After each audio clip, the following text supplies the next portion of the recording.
Alrighty, let's try this again, shall we? Sometimes my laptop can be a real pain in the neck, if you know what I mean.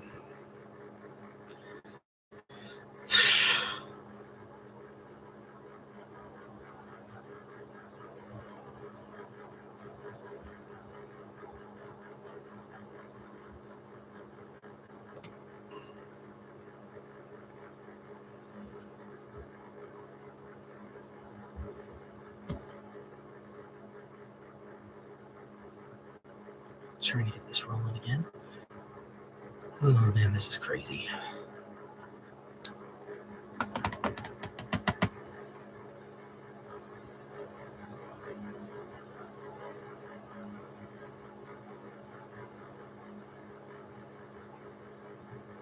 Jimmy.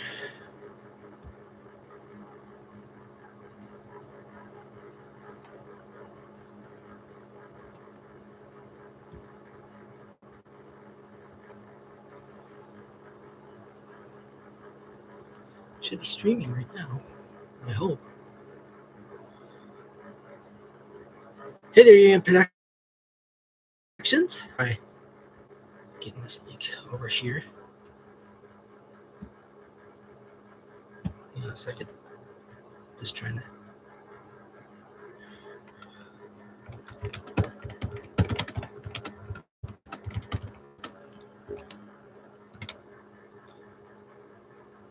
Oh, I can't do that anymore.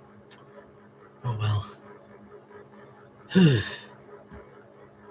Seriously, why did it do this to me? I don't understand.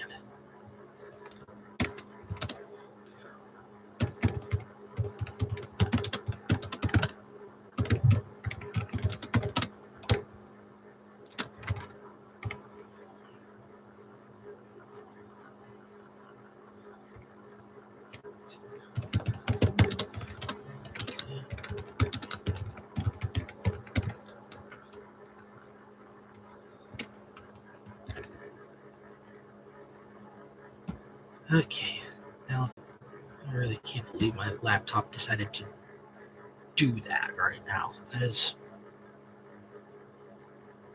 upsetting.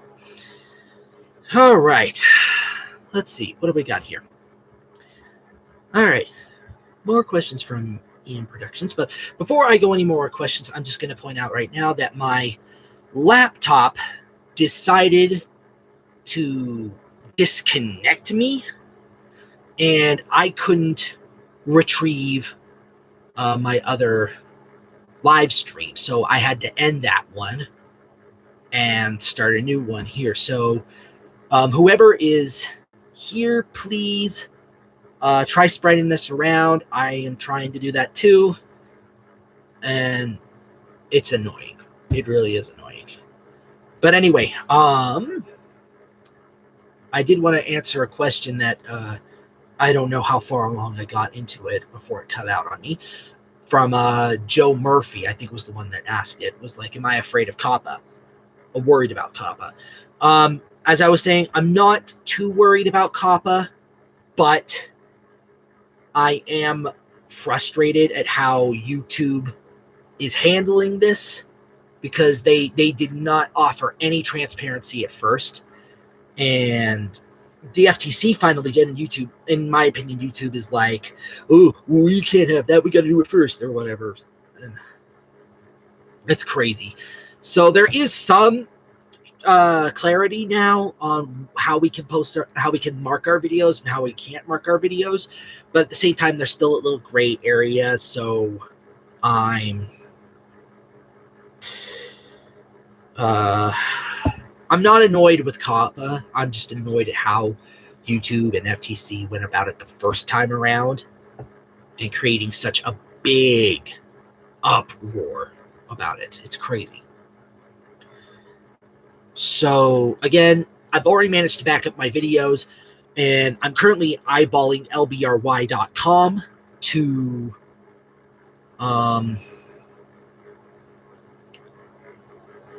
as like an alternative to YouTube. So yeah. And again, this is to celebrate me being on YouTube for 10 years now, this live stream. The first one was the intro, so you can go back and see that. All right. I'm not sure what other questions you were talking about, Ian Productions, but I do see some new ones here. I'll try to answer that in a second. But first up, hey, Dieselworks123. Yeah, my last. Sounds so weird saying that because my name is Hunter also. Why should that be weird? Let's see here. I do have something here. From the Shimmer Dork 20. How does it feel to be the #1 junior voice actor in the Thomas and Friends community? Also, how do you do your junior voice? Where did you get the idea that I'm the #1 actor for junior? I'm not the only one that's voiced him. I want to say Ryan Hagen from Sword Island Forums. He voiced him in that Thomas and the Magic Railroad Christmas spinoff, Season's Greeting, The Shining Time Greetings. I can't remember what it is. It came out a couple years ago, and he was the voice of Junior for that. I thought it was good. It's I have to say how I do my voice for him is it's a slight Scottish what I do for him. And it's I kind of go into my head voice a little bit for Junior.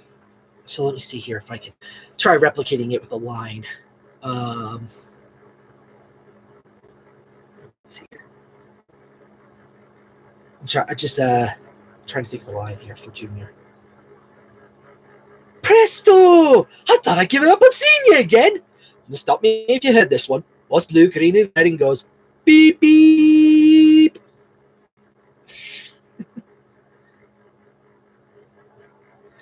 But yeah, I kind of go on my head voice to do that, and I do a slight Scottish accent for him. Cobalt Fossil! You're not. How you doing, man? And I wouldn't say you're exactly late. I'm trying to go as long as I can, as long as the questions keep coming. But I had to restart the original one, and I wasn't able to go back and retrieve it. So, all I've been doing right now has just been talking about. If you go back to my other one, you'll see what I've talked about and my opinions on certain things and what's been going on. Brandon, hey there, how you doing? Hiya, Mason. Let's see, I've got another question here from Dieselworks123. If I may ask, how was your experience with this CGI? CGI what exactly? I'm not sure. No, we're gonna go with a couple of EM Productions questions here. What's your favorite company and franchises that Disney bought? I really don't want to go into that right now. I really don't want to answer that kind of question because that is kind of a loaded one, you might say, because and a lot of people will say a lot of things about Disney, and that's just another can of worms I don't want to open and debate about right now.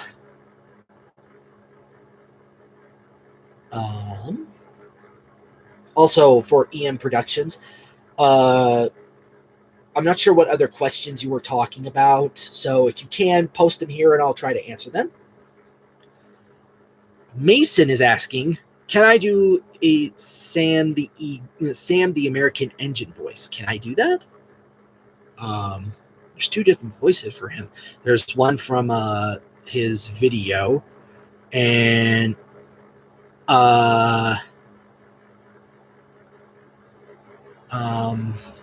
from Big World, Big Adventures, the movie. Which voice in particular do you want me to do him as?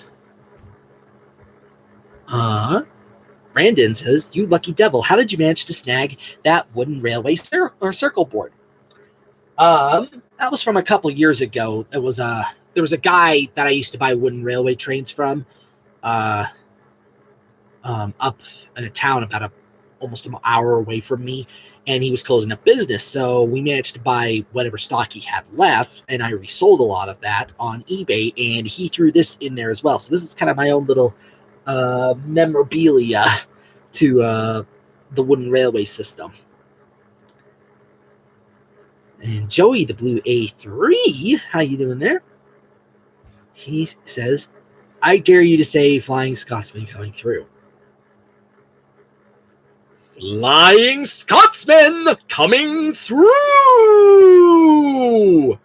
And by the way, must you really dare me to say that? Let's see here. Dieselworks 123, Tug CGI. I just actually explained that in the end of the last one, and I'm gonna put it up here again. It is pretty much canceled. Tug CGI's, Tug Stormy Seas. It has pretty much been canceled. I talked with some of the people that were working on it. It is indefinitely canceled, and I'm really, really sorry to say that. Mostly because there's just a bunch of other things that have been coming up for the people that have been working on it. Of just regular life in general. So, yeah, it's sadly no more, and I'm really disappointed. But if my memory serves me, I think they might be planning something. I can't say for sure if it's true or not, but there's a potential that something might be coming up for that. I just don't know. We'll see. Right now, it's just a wait and see.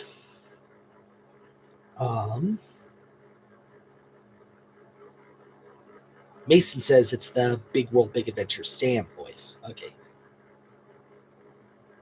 Howdy, I'm Sam. I brought these supplies from the mainland. I think that's what he would sound like. But here's how he sounded like in his introduction video, which was Rob Rackstraw, if I remember. Howdy, I'm Sam. I brought these supplies from the mainland.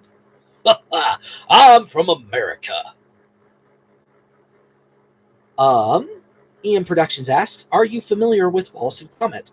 Who isn't familiar with them? I love that. And how I got introduced to it was my aunt from The Wrong Trousers, because he had a little electric train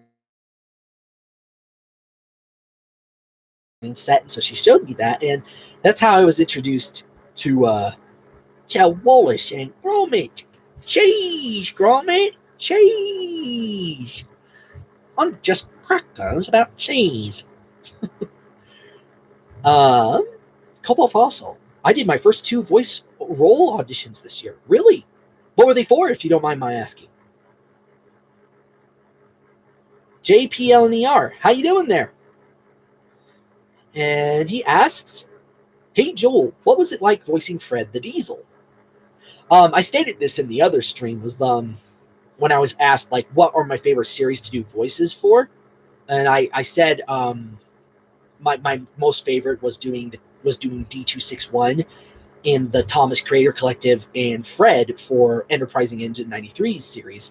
That one in particular was really fun to do because he said he wanted something sleazy and like a bad car salesman, and my mind immediately went to Phil Hartman from The Simpsons. In case you don't know who he is, Phil Hartman was a Saturday Night Live actor, and he died. I think it was because he was murdered by his wife or something. I can't remember. I know he died. But he was an SNL regular, and he was also a regular for The Simpsons. And he also created Pee-wee's Playhouse. He helped co-create that. Pee-wee Herman with Paul Rubens. He did that. He did this character called Lionel Huntz, who was this really sleazy, shady-looking law attorney. The Lionel Huntz, attorney at law here.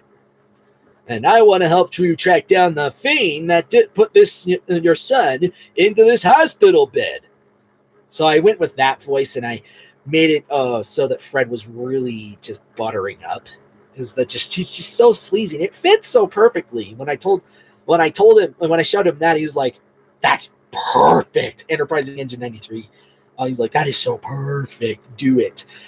And I had a ball giving voice to a character that nobody's really heard, aside from just his mentioning in book 40, New Little Engine. Joey the Blue A3 asks, "Do you know about 41.4? What is that?" I don't know what that is.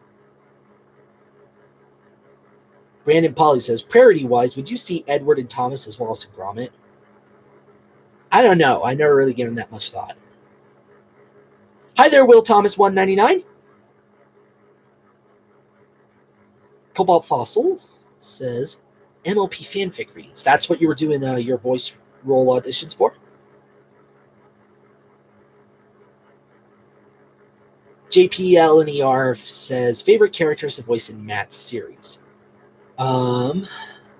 So far, the only characters I have voiced have been Wilfred, the Mountain Engine. He's the one that whistles.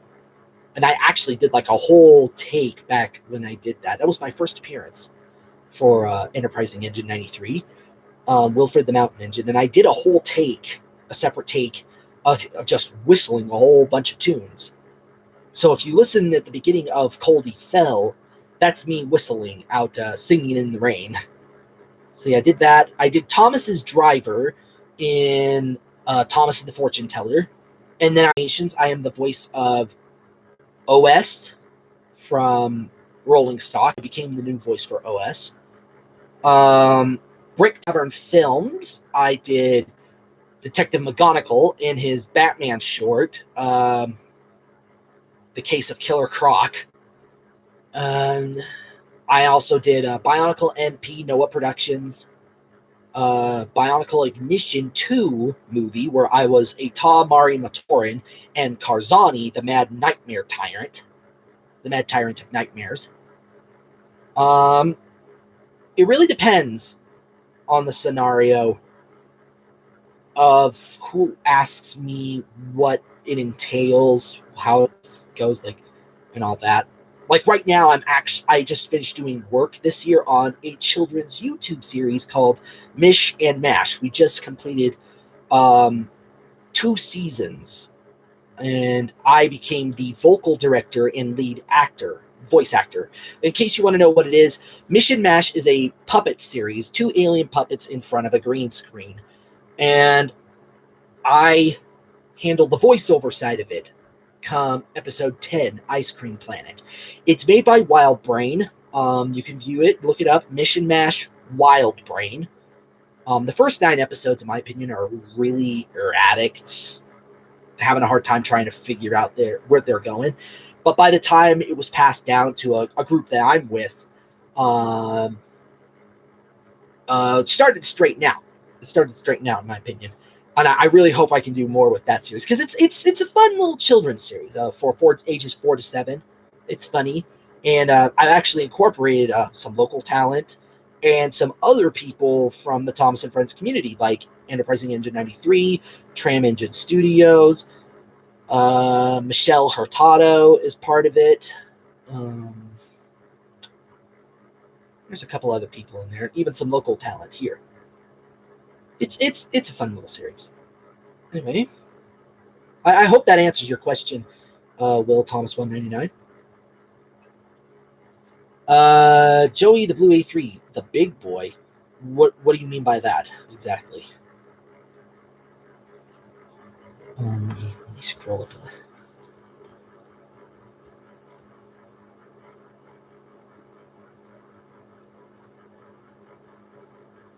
Oh yeah, of course I know about Big Boy.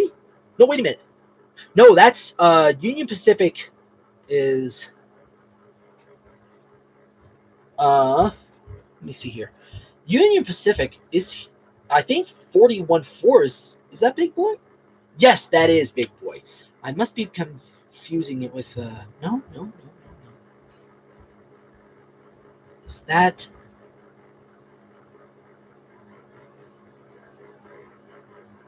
Oh, I did this one. chasing this engine in and out of Pocatello is known as the Living Legend, also by Union Pacific. Can't remember that one's name. Can't remember the number for that one.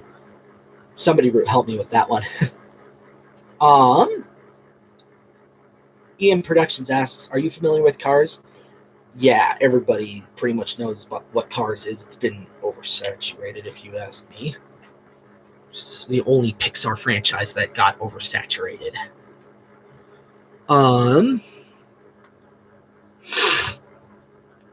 He also asks, are you familiar with Big Engine 87?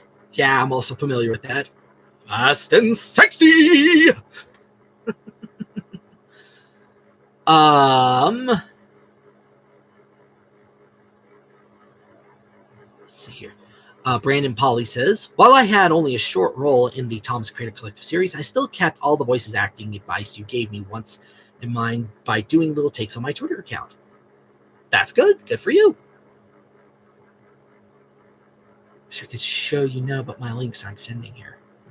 That's weird. Something from JP LNER, something non-Thomas related. Favorite old Cookie Monster sketches. Where do I even begin? I have to say some of my favorite ones are from the audio cassette tape, Grover and Cookie Monster True Blue.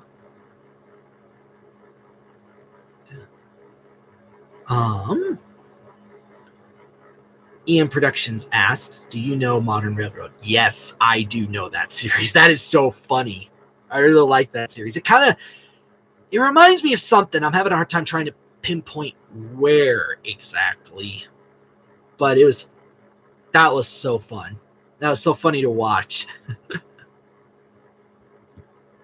Things. He had a very different approach in how he saw like engines with faces, rolling stock and all that. He was very different in voicing him. All right, Brandon, I'll like to see those later. Yeah. Hello, Joshua Dunn.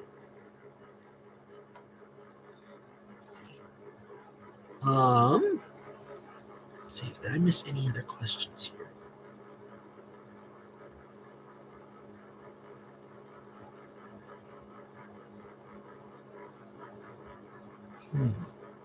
Let's see any others. I'm gonna do something here, just a minute. I'm gonna try.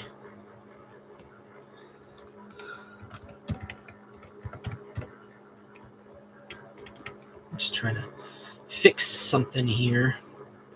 Just gonna try.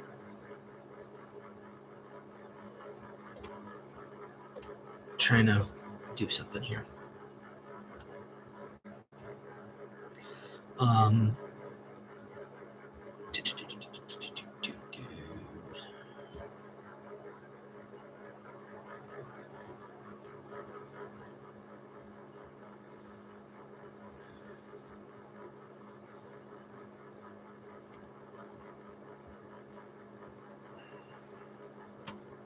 Basically, I'm just trying to do some editing in my video description and some tags. Let me see if anybody's posted anything.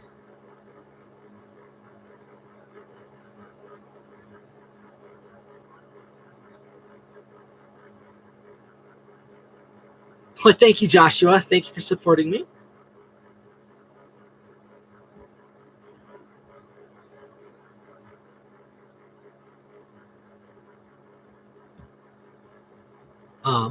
Again, I'm just updating something here so that when I post it, I'm gonna share this stream again, so I don't know if anybody else is seeing it.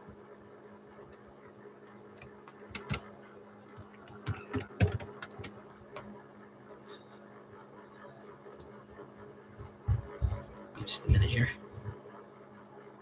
And just in case you're wondering where. There we go.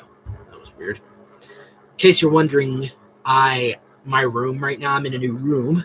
Been down here for over a year now. I am in the basement. I live in the basement right now.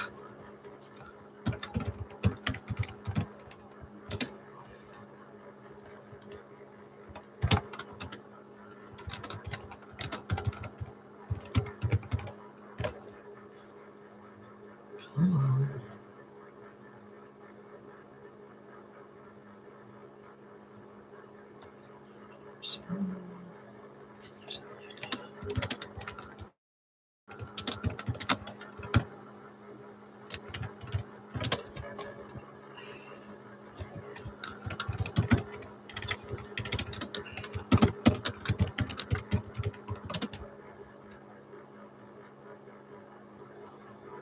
a minute here.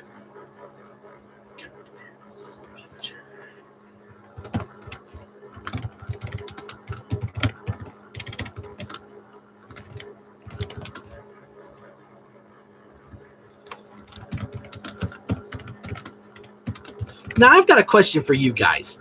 Of all the videos I've done, what are your favorites? Of all the videos I've made, which are over 180, which of them are your favorites?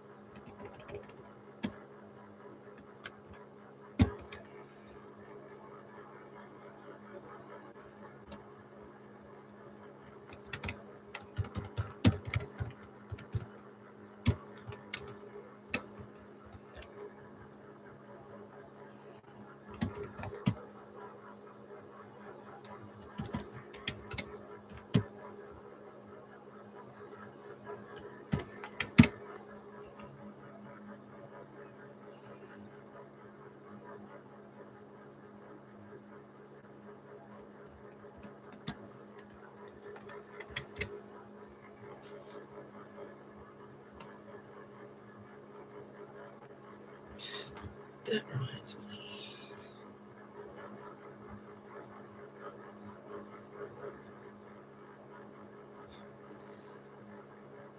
So, Joey the Blue 83 says, first off, this is a question. If you were chosen to do a role for a Polar Express redub, who would you want to voice? I'm not sure I want to do a redub of Polar Express. Don't get me wrong. I think it's okay, but I really don't see myself doing a redub of it. All right, some of the videos here. Ian Productions' favorite video is my model train layout. Yeah, I got to redo that, by the way, because that old one got destroyed, pretty much.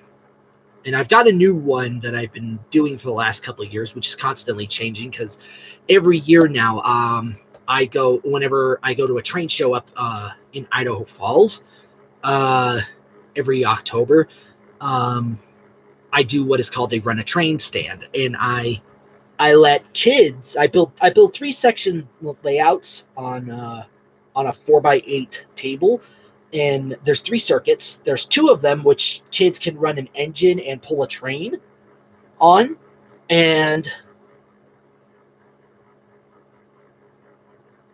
I have a third one in the middle, which is one that I operate, and I let kids play with my Bachman Thomas trains.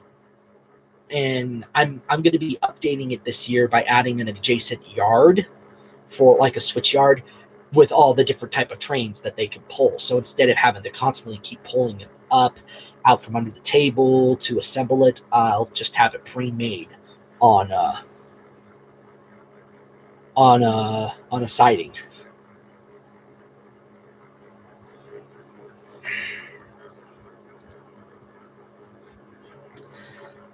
Joey says the Promontory Summit one. Yeah, that's one of my favorites as well, because that was my first time going there and seeing both those engines, Jupiter and Union Pacific, Jupiter and 119.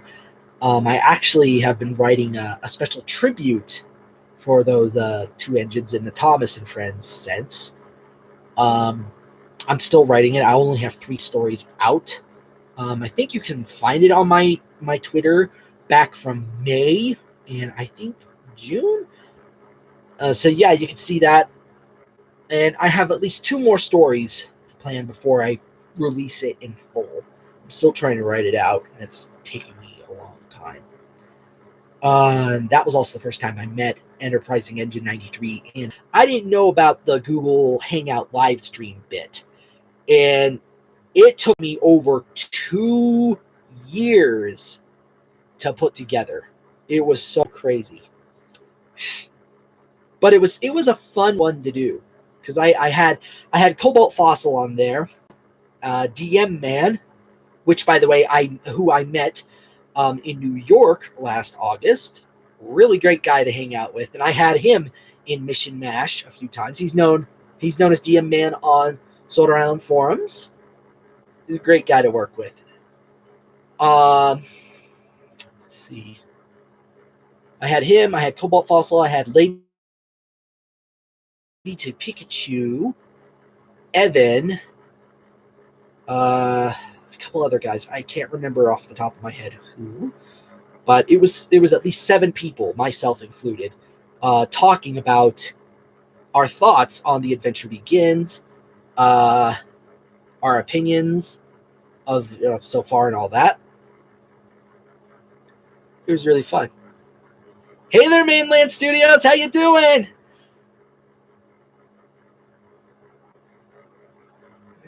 And anyway, yeah. Brandon Polly asks, ever done a comic dub? A comic dub? I've been contemplating on that for a while. I almost did one once with a friend of mine here in town. It was going to be about Superior Spider-Man, and I was going to be I was going to be Dr. Octopus in it.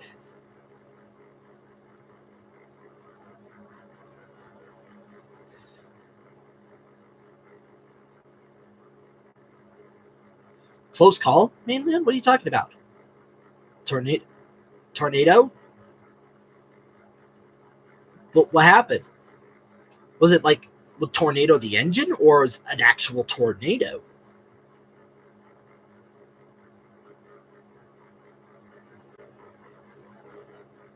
Joey the Blue 3. I have the commemorative stamp sheet. That's cool.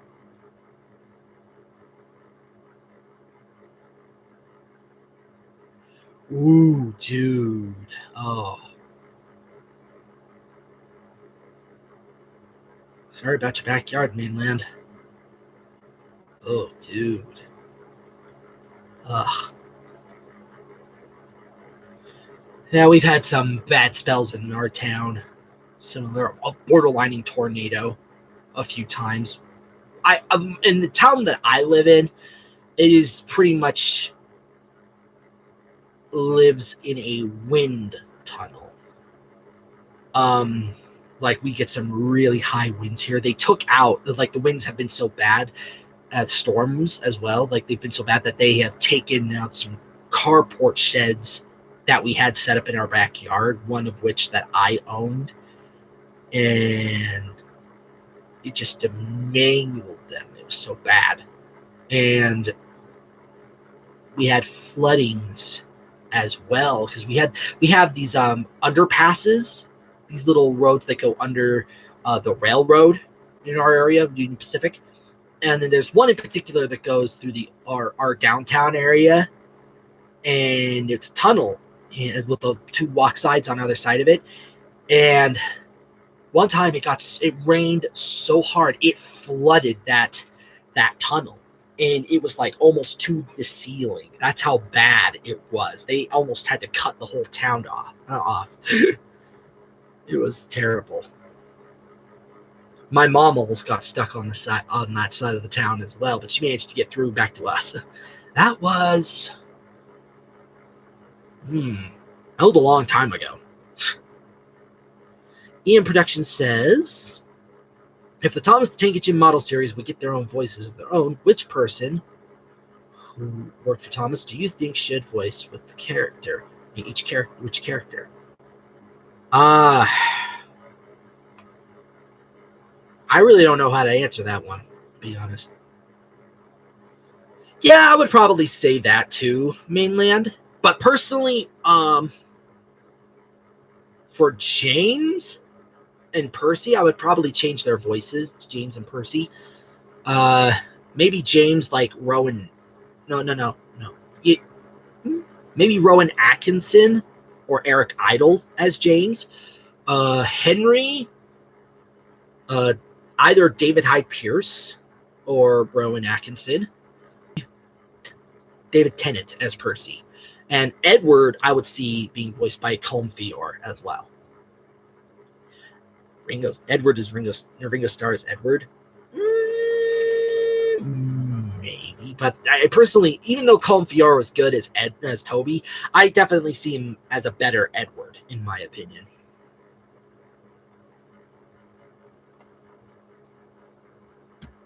Just checking something here.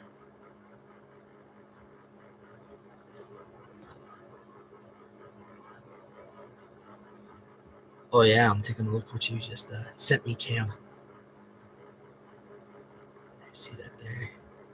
Brandon, you sent me something. Brandon Polly. I'm just checking my Twitter here. Oh, I need to finish something. Definitely not Alec Baldwin as James. With you on that one, Joey, the Blue A3. I'm definitely with you on that.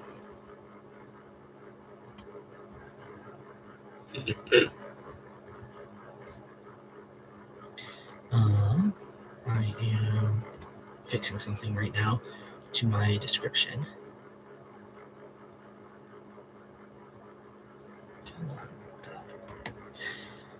So, just trying to think.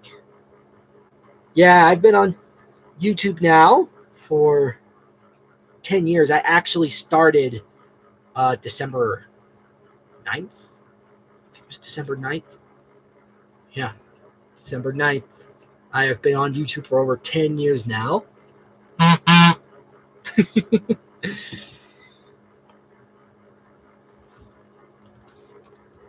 And yeah, and as I stated in my other video, the first part, looking back on it, I was just, if somebody were to look at me 10 years ago at that and say, hey, this kid's got some talent, and you've got talent, but you do need some shaping up. And I really did. Really needed help. Brandon Polly, you just said, so you're also a fan of Spider-Man. Interesting. Over the years, the characters constantly get different individual voices. So in other words, how would you voice Spider in your own way? I probably wouldn't voice Spider-Man. I would probably maybe voice some of the villains. I do have a friend, the one I was just mentioning that I was going to do the comic dub of Superior Spider-Man with, but it got canceled. He does a really good Spider-Man voice. I would see him as being Spider-Man. Let's see, other good people that were good as Spider-Man were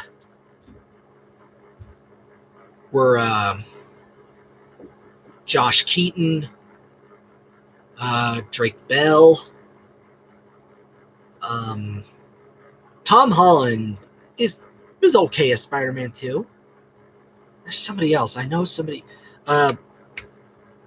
Christian Barnes and Yuri Lowenthal.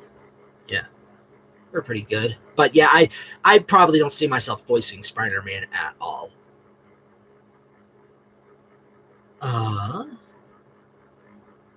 Joey the Blue A3. What's your favorite Christmas movie? Jim Carrey's Grinch is always a firm favorite of mine. But a new favorite, and I love this one. It's one that I actually tried applying for. It's called Klaus. You can see it on Netflix. It came up in November. It is the first traditional animated film in nearly 10 years. And it is done on the digital level. So they use the computers to animate it with. And to also do like special effects, like the lighting, the texturing, to make their drawings look 3D. It is beautiful. Very beautiful. and a moving story as well. If you have Netflix, look that up. Look that movie up. I love it. I absolutely love Klaus, and I'm hoping right now that it gets some sort of recognition in at the Academy Awards or the Golden Globes. I hope it does, because seriously, no film has been made like that. I personally think it'll be the next Spider-Verse, the next type of Spider-Verse film. Christopher Daniel Barnes, that's who it was. I got pretty close. Yeah, that's who I was trying to remember. Some other Christmas movies. Some of the Rankin and Bass Christmas specials, like Rudolph the Red-Nosed Reindeer, Frosty the Snowman, Charlie Brown Christmas, that's another good one. The Original Grinch, Home Alone.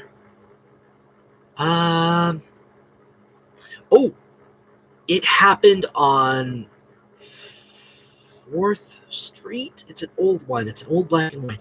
Happened on 4th Avenue, 5th Avenue. It happened on 5th Avenue. I think that's what it's called.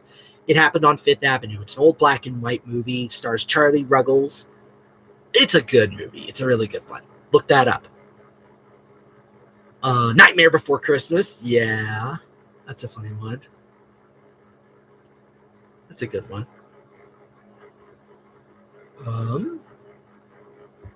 Here's one from Ian Productions again. What is your opinion on Vinnie Smith's parody of the Magic Railroad? Oh boy. There are a few cringe moments, but oh my gosh. Oh man, it is so ridiculous. So you could almost say it's a stoner comedy. I especially love how they break the fourth wall with the engines when with Splatter and Dodge. It's like, what just son of a hey, watch the language. I think we already gave up on the fans like last 10 minutes ago or something.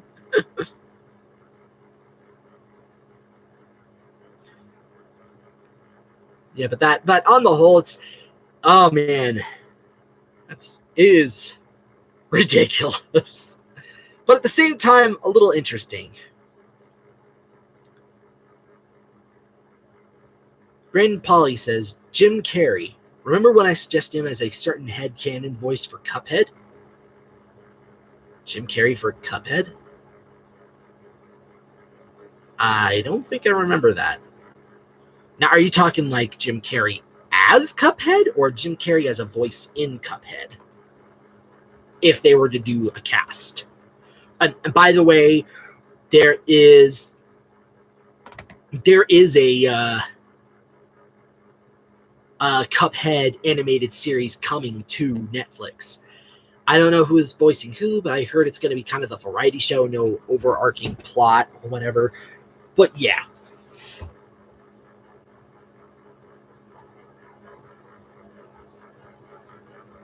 Checking something here.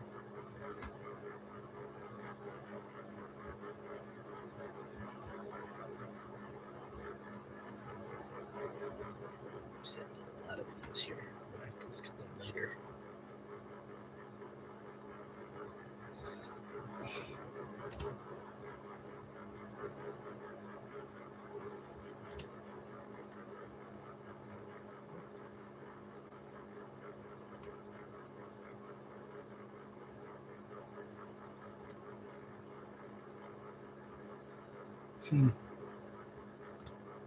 Anyway, I'm typing something here. Just a minute. Oh.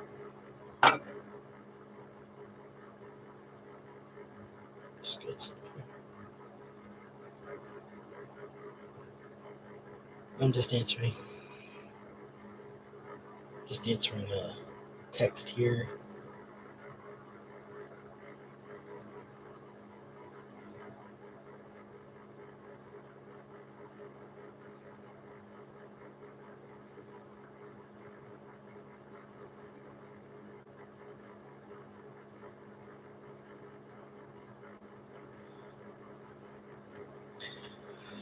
Hang on a minute here.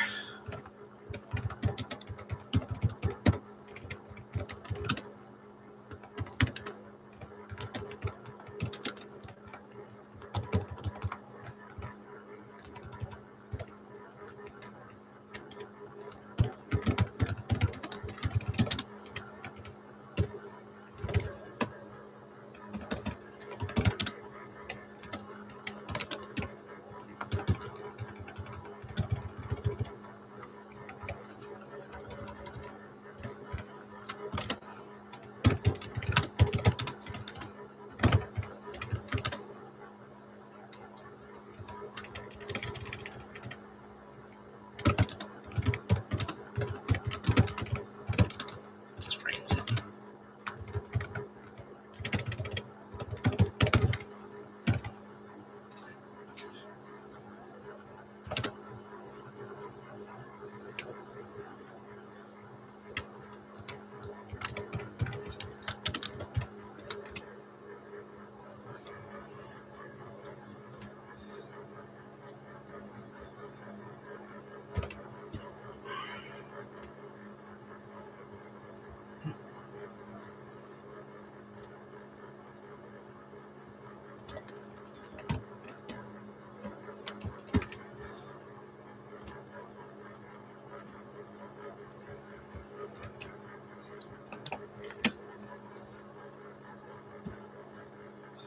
Just had to save something. Okay. Alrighty. Let's see here.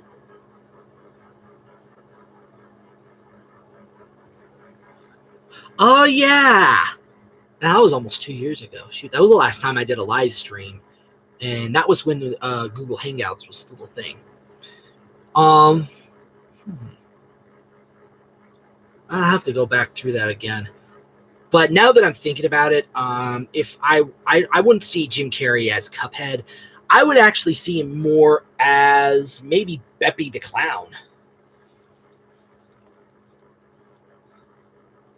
Joey the Blue A3 says, if you could choose one character from the model series to return, who would it be? I'm not even sure how to answer that one, man. There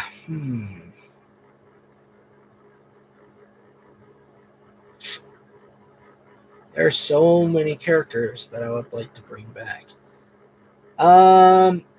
Maybe Duke, because I got a few ideas on how I could incorporate him into the series and maybe interact with the Earl of Sodor, because he always views the Earl as his grace. That would never suit his grace. He has this overwhelmed suspect and sophistication, but when he sees how eccentric Sir Robert Normanby is, that's when he's like, my grace?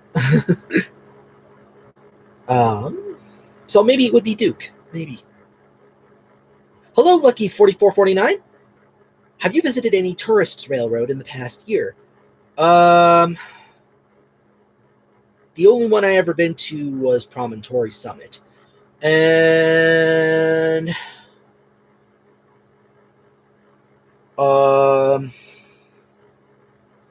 I almost went to one in Baltimore, where Edwards Branch Line Productions 2018 lives.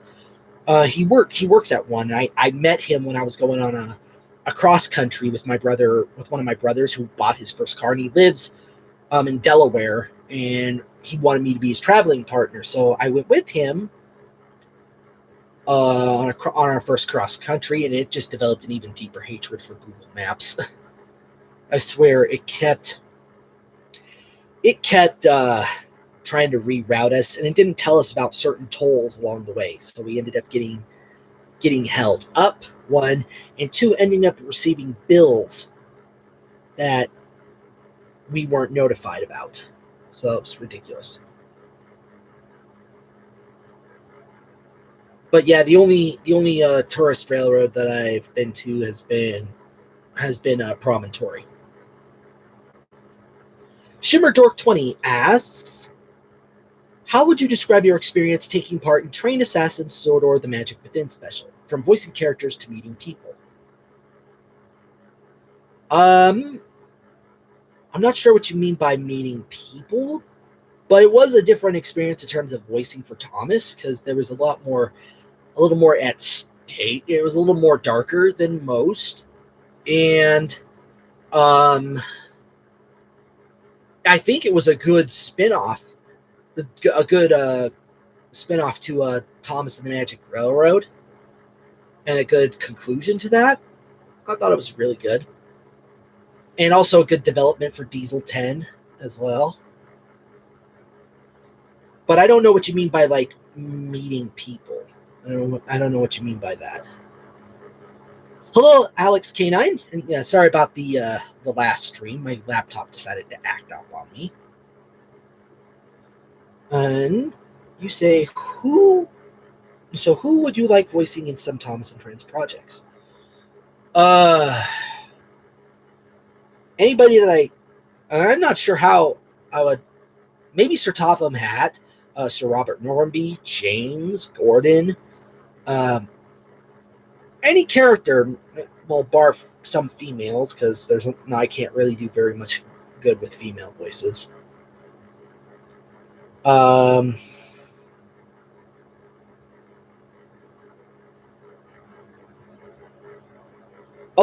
Okay. I think I figured that out. I already answered that. Like some of my favorite characters to voice.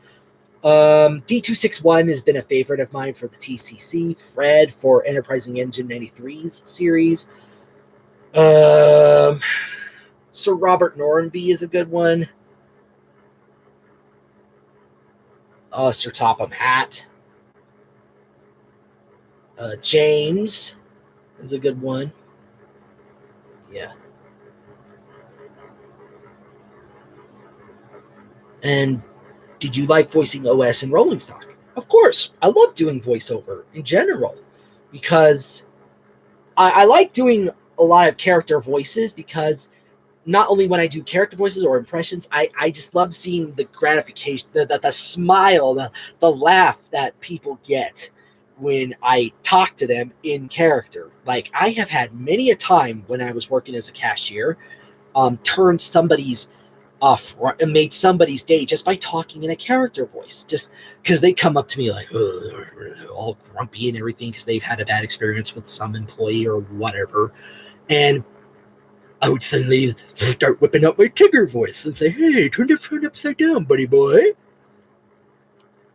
and or just whatever character, like maybe me will even get into Cookie Monster or yeah, Tigger or Bugs Bunny.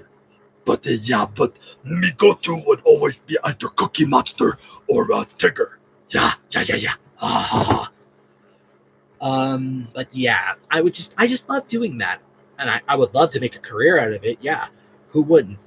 And just from some of the stuff that I've been reading, a lot of it is, again, voice acting is a hard one to get into, and I'm still trying to get there.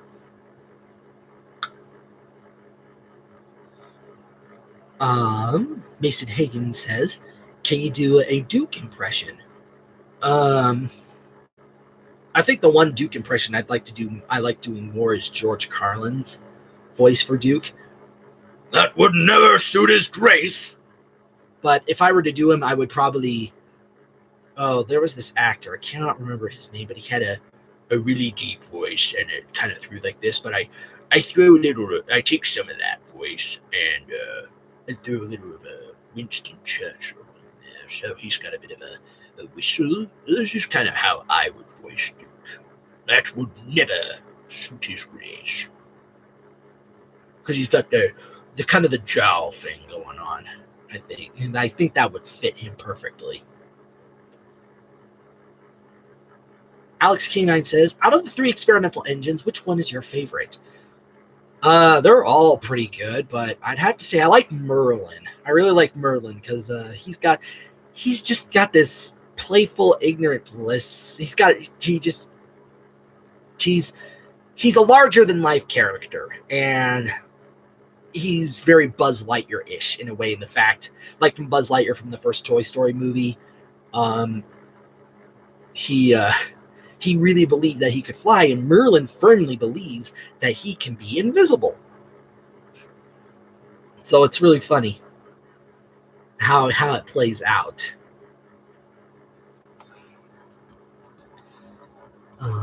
Checking something here.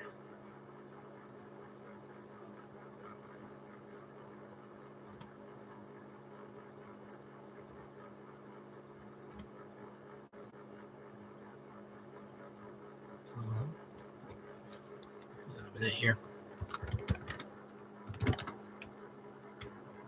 I'm just checking something here. Checking like my tweets because I can't remember if I tweeted this new stream or not. Yeah, I did.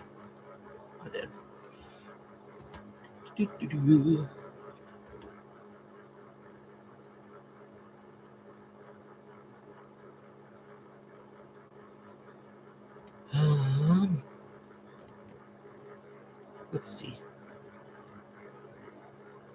All right, see you later, Ian Productions. You have a good day. It was nice chatting with you too. Can I do Meanie from the TCC? I got to think for a minute here because it's sort of similar to Cranky that I did for the TCC. So Cranky is like this, and his voice is really over the top, whereas Meanie is more right around here. So let's see. Now, you remember the deal, don't you? You come back, you get recycled. Alex Kanon says, remember you did VRS, the series, like 9 years ago when it got started? How did you come up with it? I didn't come up with it. That was Nanaki who created it. He created the VRS. He was asking somebody on Soda Island forums to adapt it for like a little audio book, and he held auditions, and I did my adaptation of the first story, which was Smudger Remembers, and he liked that one so much that he made me the head of it. He made me the head. He had me do it, but now that it being over 4 years since I've uploaded the other 8 episodes, episodes 5 through 12.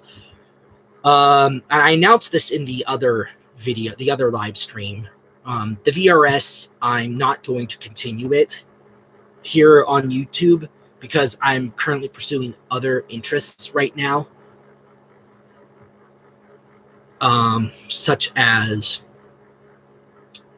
working on some original projects, working on a pitch right now, and also trying to adapt the Railway series, all 42 books, in my own style of an audiobook. Like how would it sound if it was done by an American guy? How would the US adapt the Railway series into a book from audiobooks?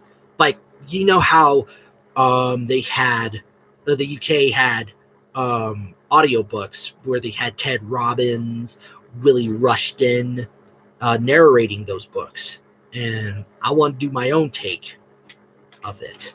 I just want because that never happened. I don't think the US ever got that treatment. So I'm doing that as like my contribution to Thomas and Friends' 75th anniversary. And again, I don't know if I will post that here or if I'll post it on the alternative that I found, which is lbry.com. I still need to look into that. But yeah, I am not doing the VRS anymore, Valley Railway series. What you see on YouTube is what's there. And if you go to fanfiction.net, you can read more of the stories that are there. All 12 books, I believe, is what that's there. And you'll find I have written some stories for it as well.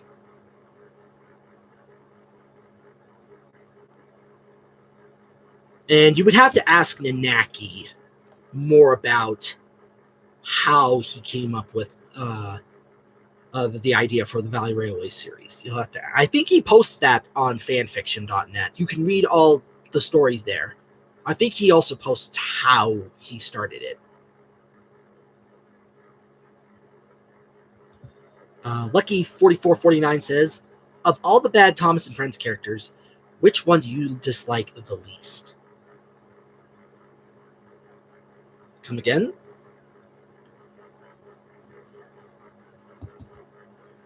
I'm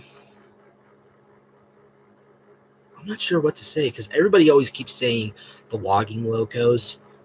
If they were to be brought back right now, I would like to see. I could maybe rework them a little because I mean, yeah, I would because they still have merchandise of them like Ferdinand and Dash. I would rework them a little. I have some ideas on how I can make them a little more likable. But again, I'm not really sure. Alex K9 has a couple here. One is, any Thomas and Friends TV or Railway series redubs you're planning to do in the future? I just said I'm planning to do my own take of the Railway series audiobooks, all 42 books, how it would sound like if it was done for the US, for my contribution to the 75th anniversary. And I do have some plans for like I want to redub the Tugs episodes for with a US cast. Like, how would that sound as well? Because apparently they were planning to redub the current Tugs episodes with a US cast, but that never happened. And what the result we ended up getting was Salty's Lighthouse. But they were planning to redub the series with a US cast.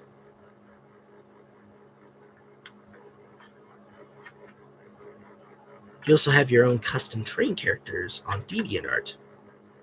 Maybe. By the way, I also do have a DeviantArt account. Just look me up, GeebMachine. GeebMachine. You can find me on DeviantArt as well.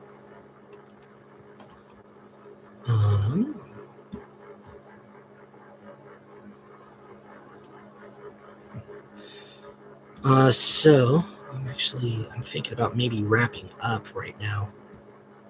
I'll look at my little itinerary thing.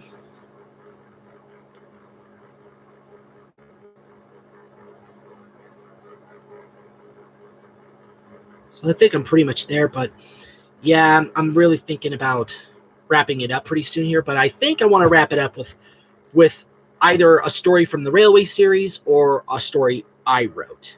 So I've got 4 here that I can choose from. So which one would you guys want to hear from this list?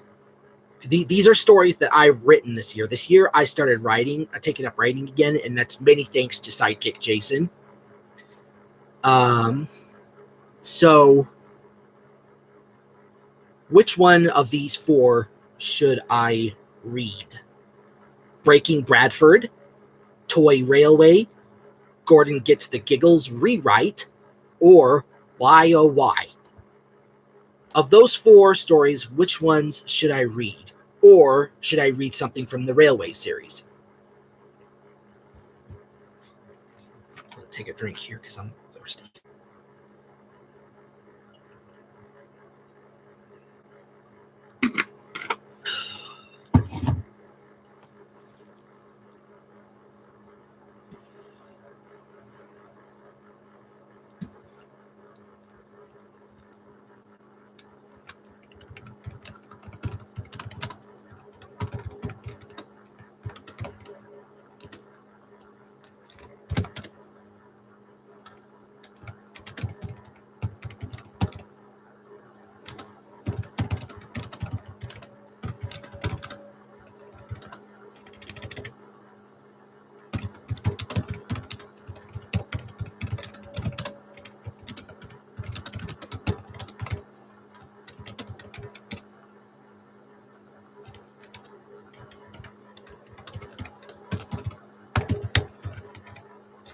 I'm just posting something. Be just a second.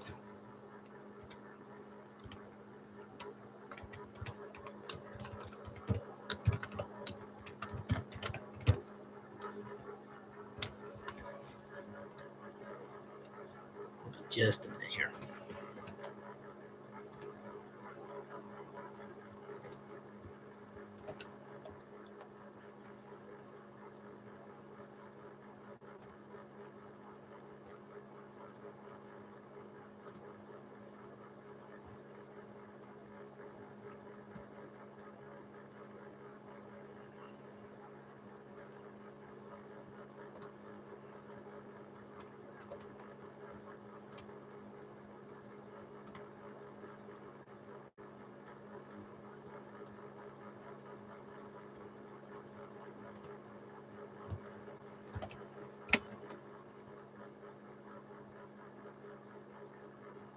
I'll be just a minute, guys.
All right, now let's see here.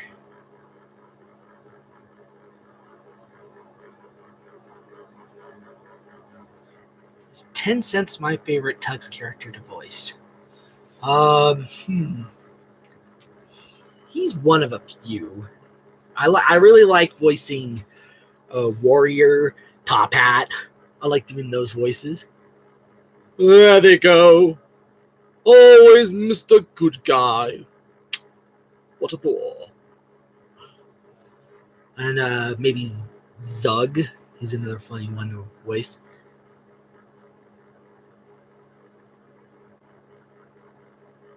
Really? You watch me on DeviantArt too, huh, Alex?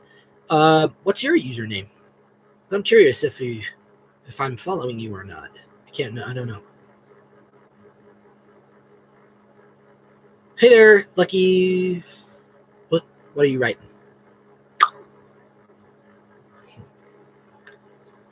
So far, it seems everybody is. What are you trying to write, Lucky 4449? Hi or what?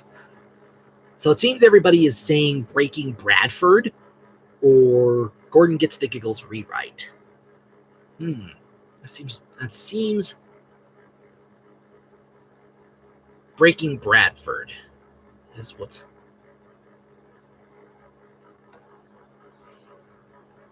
Okay, I will try to look that up. Give me a minute here. I'm going to try saving this.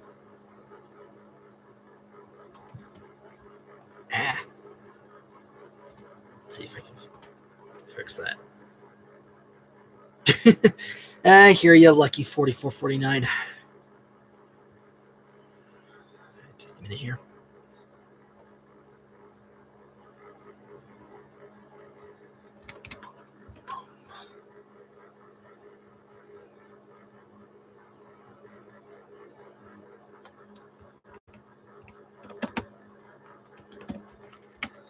All right, I've got that name. Check something here quickly.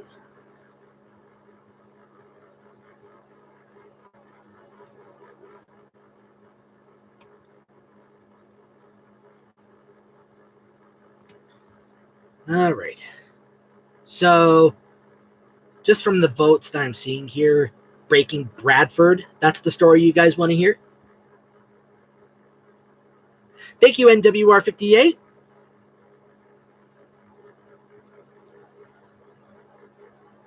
So just so you know, what I'm asking, Alex K9, are you not a Disney fan? Well, yeah, I am. To an extent, you could say. I mean, my family managed to get the Disney Plus streaming service, and we've got Hulu and ESPN as well. We're just a little downhearted that we need a TV provider to access some of the Plus content, if you know what I mean. But while everybody is binge watching on like Darkwing Duck or Mandalorian or whatever, I've been binge watching Winnie the Pooh on Disney Plus, and I just started watching Mandalorian as well. it exceeds my expectations. I'm liking it. I suggest you, whoever has Disney Plus, watch Mandalorian. And I'm a fan of the older stuff. I'm a fan of a lot of the older stuff. Some of the one thing I really do not like about Disney right now is the fact that they do a lot of live action remakes, which more often than not are bombs. Take a look at the new Lion King. That's a tank. The Aladdin tanked. This new Lady and the Tramp. I'm not even gonna watch that. Maleficent was weird. Cinderella was okay. Dumbo was actually pretty good as well. Let's see, there was another one where I was just really eye rolling as well. Can't remember. Beauty and the Beast. Oh man, there were some good ideas in there. Like, I like the idea that they gave the Beast a song, Evermore, because it further humanized him.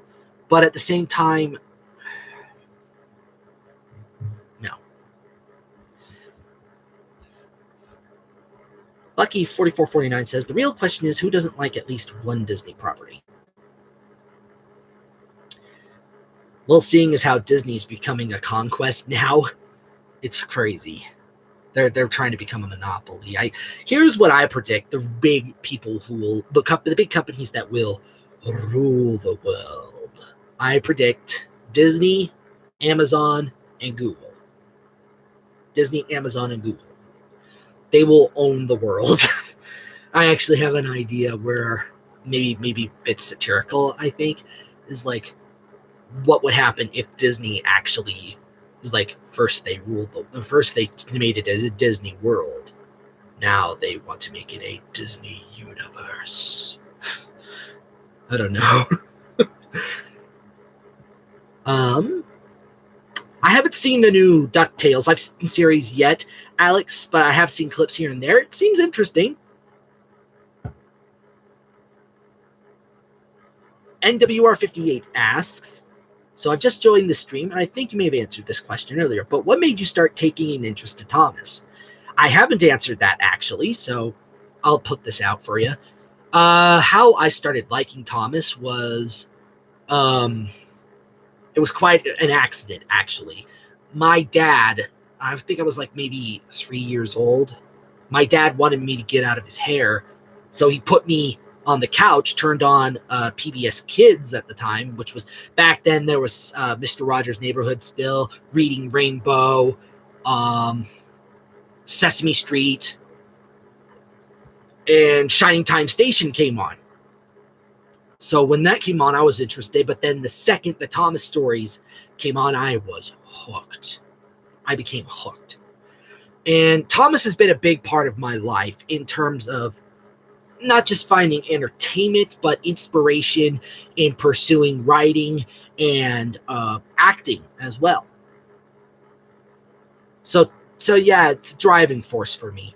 And the closest of me ever working with a franchise that I've loved was with the Thomas Creator Collective. That is the closest I have ever worked with the franchise. And my dream is to maybe one day work on Thomas and Friends, being either voice or maybe even story concept. I don't know. Mason's asking, have I ever seen Unikitty? Seen it, but never watched it. I've heard of it, but I've never watched it. My little brother has seen some of the episodes. I can't remember what he said about it. NWR58, favorite fan series.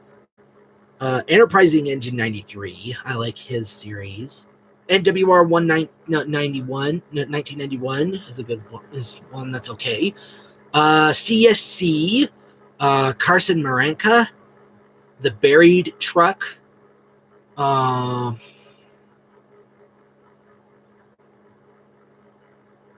There's one other. I'm forgetting it.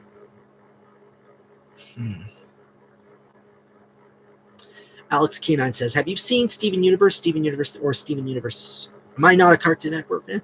I like watching Cartoon Network. I like Samurai Jack, Ben 10, Teen Titans. the original Teen Titans, not Teen Titans Go. I just started watching Steven Universe on Hulu. I'm really late to the game. It is a weird show, Steven Universe, but funny at the same time. The one scene that got me laughing the most was episode 2, where the Red Eye ship is about ready to crash into Beach City, and Garnet keeps throwing amethyst at it repeated times. Splat against it, falls into the ocean, and she keeps coming back, keeps getting thrown over and over repeatedly as they're trying to find the light cannon. She's like, I think I'm making a crack in it. Keep throwing me. Oh man, that was so funny. But it's a weird show, really weird, just from the few episodes I've seen. But I'm going to try watching it more and more that I can, as often as I can, so that I can catch up, maybe. Anyway,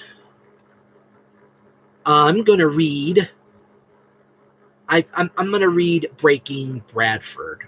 I think you know what? I'm going to try dedicating the rest of this time just to me reading these stories that I've written.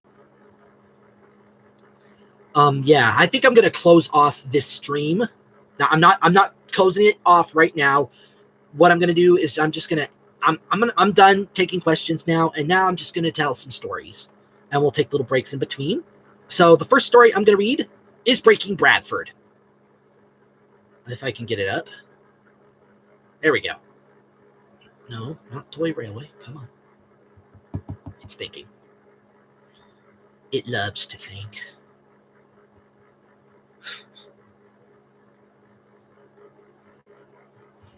Get another drink here.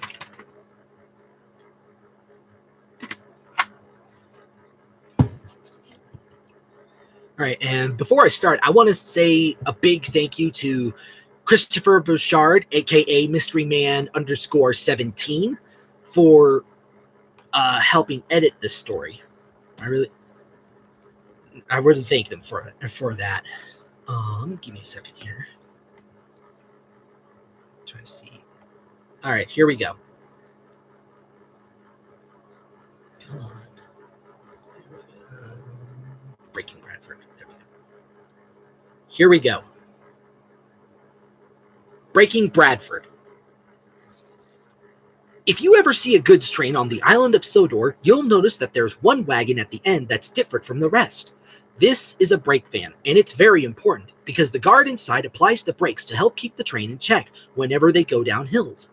Knowing their value, Sir Topham Hatt made sure that his railway was fully stocked with them, and that all his engines took one whenever they were assigned goods work. Bradford, however, is a brake van that no one is keen to take. He lives and works primarily on the mainland with Samson.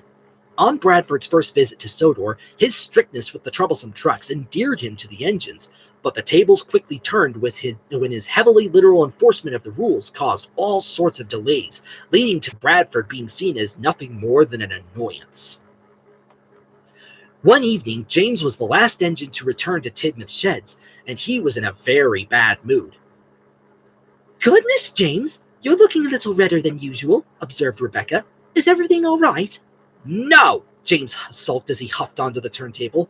"Samson broke down today, and I had to take over his coal delivery from the mainland." "What's so fussy about taking coal?" quizzed Nia. "You do need it to run after all, you know." "Yeah, well, coal dust isn't good for my splendid paintwork," James faltered. The engine stifled a chuckle. "But worst of all," James continued as he turned around, "I had to deal with his little friend as well." The other engines suddenly knew what this meant, and they collectively moaned, "Bradford," as James backed into his berth. Rebecca and Nia, on the other hand, were puzzled. "Who's Bradford?" they asked. "He's Samson's brake van," Thomas explained, "and he's a stickler for the rules." "What's wrong with following the rules?" asked Nia with a raised eyebrow. "He follows them so much that he'll put his brakes on whenever he spots a problem, even if it's a small one," continued Thomas. "And he won't take them off until it's been resolved," added Percy, "and that makes us late." "Is that what happened to you today, James?" Rebecca asked. Yes, James huffed irritably. He had me stop because he saw a piece of coal, a single piece of coal, fall from one of the trucks.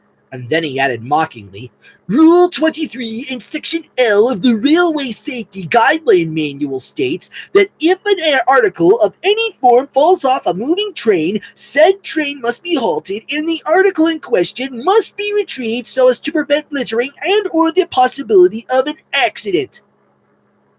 Well, did they find it? Rebecca ventured cautiously. No, snorted Gordon, but they did succeed in making me late with the return express. It took everything in me to avoid hitting them, and I'm quite certain I got a wheel flat from it. I was practically limping to the steamworks afterwards. Oh, Rebecca quietly replied. That Bradford has gone too far this time, announced James. Something needs to be done about it. But what can we do? Wondered Emily. Bradford isn't owned by the Northwestern Railway, which means Sir Topham Hatt doesn't have any authority over him. The engines didn't know what to think, so they went unhappily to sleep. The next morning, James was heading to the shunting yards to collect his pay Bradford out. Suddenly, he heard a familiar pair of deep-toned whistles and saw Donald and Douglas enter the yard with a long ballast train. Noticing that Douglas was pushing from behind, James got a nasty idea which made him chuckle. But when he reached the siding and started to back down, he heard Bradford shout, Stop what you're doing right now! Rule 17 in Section S of the Railway Safety Guideline Manual states that you need to whistle before backing into a siding, thus signaling your presence. Return to your previous position and begin the correct procedure at once! Oh, pipe down, Bradford, James huffed as he buffered up to his coaches. They knew I was coming anyway. Such reckless behavior, Bradford muddled. In a real shunting yard, that sort of nonsense wouldn't be tolerated. Not for a second. You must always take care in places like this. Well, if that's so, James replied with a smirk, then I'd watch out for Douglas if I were you. Who? Why? Haven't you heard of him? James feigned his surprise. He's one of the strongest and most brutish engines on the island. You can see for yourself over there. Bradford followed James's gaze and saw the engine in question, who had just brought the ballast train to a stop. He doesn't look that intimidating, he said unimpressed. At first glance, yes. Until he crushes you, James said darkly. Whatever do you mean? Bradford asked, slightly shocked. James looked around. Have you ever heard of the brake van incident? He asked in a lowered voice. No. What was it? It happened when I was pulling a goods train on Gordon's Hill many years ago, James began. A troublesome brake van decided to slip his brakes on, which brought me to a standstill. Douglas was called to help, and when he heard that it was the brake van, he flew into a rage and charged at the hill.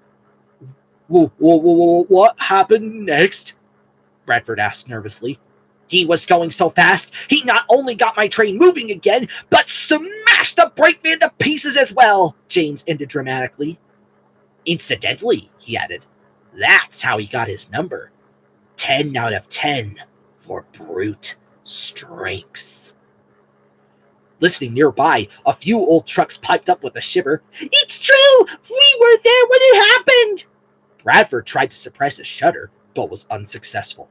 A yard worker came up. Move along now, James, he said. Your train's ready. So like you said, Bradford, James said as he steamed away, you better be careful and on your best behavior in places like this, because you never know if someone like Douglas will come around and teach you a lesson. As soon as he was out of earshot, James started laughing to himself. The expression on Bradford's face was enough to tell him that his words were starting to take effect. Since Sampson broke down on Sodor, he had to be repaired at the steamworks, which meant that Bradford had to stay for a while too. And during all this, he was on high alert. James's story had frightened him, and he did his best to steer clear of ever encountering Douglas. In fact, he was so focused on avoiding him, he didn't even give the engines trouble whenever they had to take him. This made them feel very relieved and began asking James how he did it. Oh, I have my ways, he would casually remark. But it wouldn't last long. It happened the next day after Nia had delivered Bradford and a long line of empty ballast wagons to Tidmouth Junction. He had never been to this place before, and it made him anxious. He shook himself. "Ooh, come now, Bradford," he muttered, remembering Samson's repairs were due to be done that day, meaning he would be going home soon. "You've made it this far? What harm can a few more minutes on Sodor do?" The answer came sooner than expected when, to his horror, he saw Donald and Douglas come towards the train. "All right, Dougie," he heard Donald say. "I had backing duties last time, which means it's your turn now." "Hey, what do you mean my turn?" Douglas replied in disbelief. "I already did them last week." "Aye, but I did them the week before and before that too. And besides," Donald added smugly, "I'm already headed to the front." Douglas rolled his eyes as Donald made his way to the head of the train. "Sheesh! That Donald's more trouble than he's worth," he huffed to himself as he made his way towards Bradford. But as he came up, he noticed that the brake van, shuddering violently, was staring at him with wide eyes. Douglas had never seen him before, and it perplexed him. "See now," he remarked. "Who are ye, and what's the matter with ye?" "Keep away from me, you monster!" Bradford stammered. Douglas was taken aback. "Ugh, that's no way to treat someone you just met," he huffed. "Now come along." Stay away from me!" Bradford yelped as Douglas buffered up to him. "I'm warning you!" "Come on now, no nonsense," Douglas said annoyingly. But as he started to push, Bradford, out of fear, slipped his brakes on, bringing Douglas to a standstill. This further annoyed him, and he began pushing even harder. "Stop! Stop!" cried Bradford, feeling the pressure building up. "Don't smash me! Then let your brakes off!" strained Douglas. Suddenly, a loud clang was heard, followed by a crash and a cloud of steam. Donald, who had barely started, quickly stopped in surprise. "Dougie, what's going on back there?" he called out. "A derailment," came a disgruntled reply. "Thanks to this silly brake van." Bradford had let his brakes off so abruptly that Douglas, at full steam, bumped him into the last three wagons, which caused all of them to come off the rails. Having witnessed the incident, the station master immediately called for help. It was near evening by the time Oliver arrived with some flatbeds, the breakdown train, and Sir Topham Hatt. When the derailed wagons were uncoupled, Donald quickly steamed away with the rest. After he had been derailed, Douglas helped Oliver clean the mess. Sir Topham Hatt overlooked the operation. He stared at Bradford as he was being loaded onto a flatbed. "You better have a good explanation for this," he said sternly, "for I don't take kindly to troublemakers on my railway. From what I heard, you could have caused a lot of harm to everyone with that stunt you pulled." "It was merely self-defense," replied Bradford, "for I have no desire to be in Douglas's presence, especially after what he did." "Eh? What are you going on about?" quizzed Douglas. "The brake van you destroyed years ago, that's what!" Bradford explained harshly. "James told me what you did, and I think it was uncalled for. He may have been troublesome, but that was no excuse to smash him out of anger." Everyone stared for a moment, before they suddenly burst out laughing.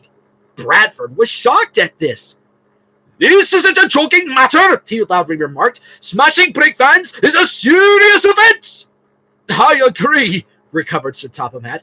"But I think James only told you half of what really happened." "Begging your pardon, sir, but what on earth do you mean by that?" "I think I can help explain it, sir," came a small voice from behind Bradford's flatbed.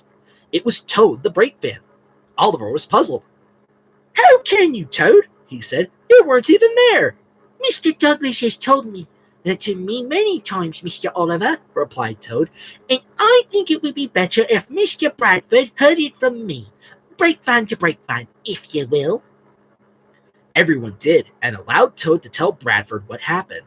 From the brake van disliking Douglas when he first arrived, to how he urged the trucks to hold James back on Gordon's Hill, which resulted in him getting crushed between them and Douglas's backing efforts. "So you see, Mr. Bradford," concluded Toad, "that accident wasn't because of ill intentions on Mr. Douglas's part, but rather poor decisions on behalf of that brake van, an incident that was all spurred by his spitefulness." After hearing this, Bradford began to feel very guilty. I'm terribly sorry about going off on like that, Douglas, he said. I should have known the full story before jumping to conclusions like that. I guess I really am a silly brake van. Maybe so, replied Douglas, but I think James is the serial one for pulling something like that, and I may have just the thing that'll teach him some manners. He then whispered his plan. Everyone was grinning when he had finished, and had agreed to carry it out the following day. The next morning, as the engines were getting ready at Tidmouth Sheds, a worried-looking Samson steamed in. Good morning, Samson, James greeted when he saw him.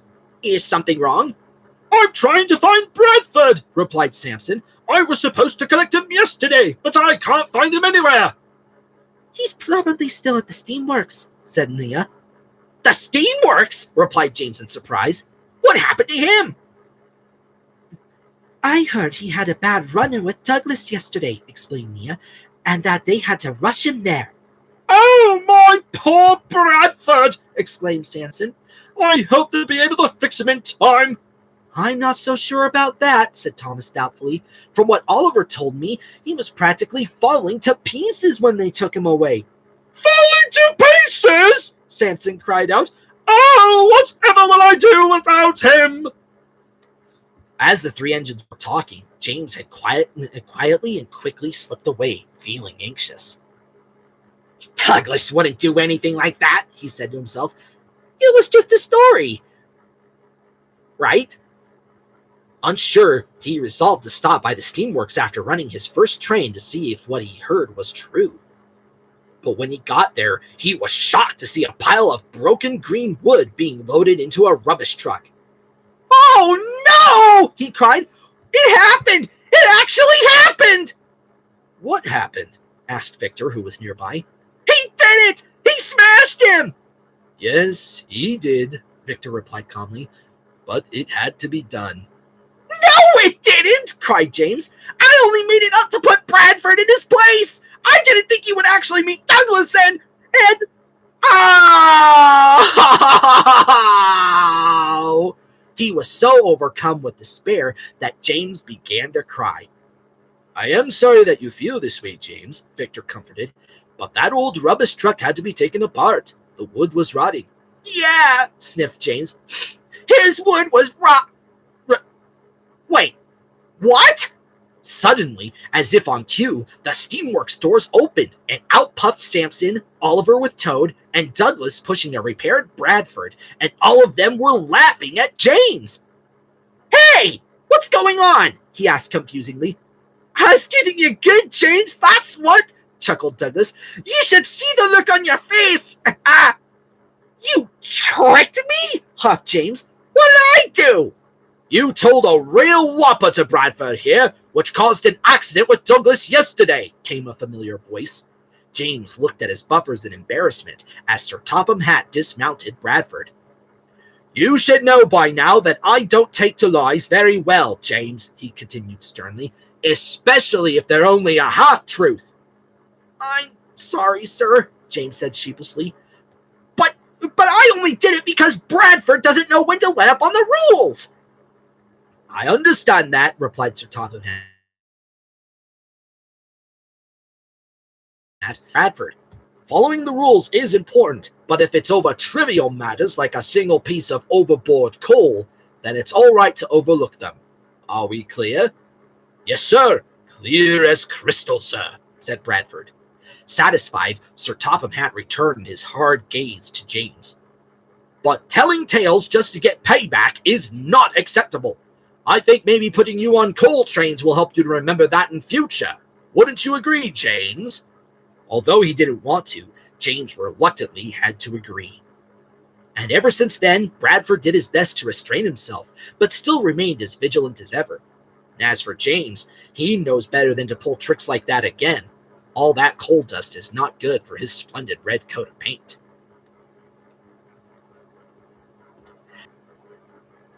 Thanks, Alex. Well, I think now the time has come, actually, because I don't think I'm going to read all of these stories tonight. I'll probably post them. I know YOY is posted on my Twitter. You just have to look for it. Because because right now I actually have to get going to an event right now. But yeah, so again, this live stream, both live streams, were me celebrating 10 years on YouTube. And again, there's a possibility that I might be rebranding myself. Maybe uploading my videos elsewhere. But again, thank you all for coming. Thank you all for your questions. And thank you all for your congratulations. Y'all have a good night. And I'll see you in the new year. Happy 2020, everybody. See you later. And God bless.